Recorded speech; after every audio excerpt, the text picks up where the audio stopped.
Hello दोस्तों, आज हम बात करेंगे वैकेंसी डिफेक्ट के बारे में। ये सॉलिड स्टेट केमिस्ट्री के अंतर्गत आज हमारा 5th लेक्चर है, वैकेंसी डिफेक्ट। देखते हैं वैकेंसी डिफेक्ट किसको कहते हैं। वैकेंसी डिफेक्ट पॉइंट डिफेक्ट के अंतर्गत इस स्टोकियोमेट्रिक डिफेक्ट का एक प्रकार होता है।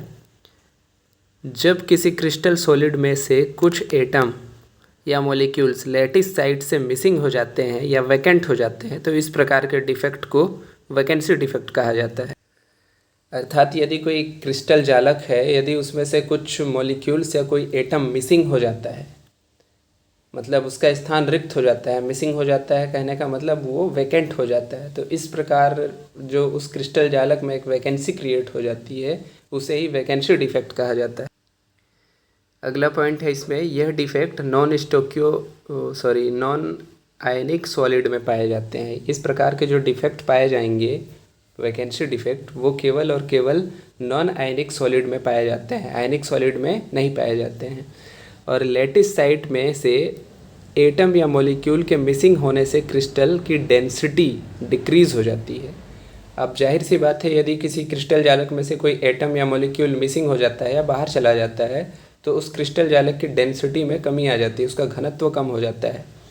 इस प्रकार के डिफेक्ट से क्रिस्टल की इलेक्ट्रिकल व ऑप्टिकल गुण प्रभावित होते हैं। जो क्रिस्टल में इलेक्ट्रिकल प्रॉपर्टी और ऑप्टिकल प्रॉपर्टी होते हैं, वो इस प्रकार के डिफेक्ट से प्रभावित हो जाते हैं, और साथ ही उनकी इलेक्ट्रोकेमिकल परफॉर्मेंस भी प्रभावित होती है।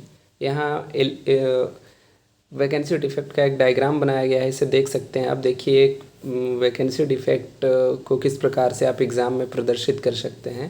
इसमें कुछ एटम जो होते हैं वो अपने स्थान से मिसिंग हो जाते हैं, इस प्रकार एक डिफेक्ट क्रिएट हो जाता है, उसको वैकेंसी डिफेक्ट कहा जाता है।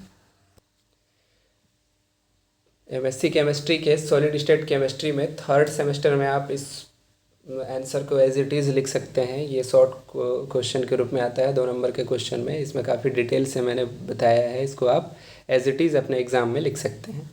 धन्यवाद।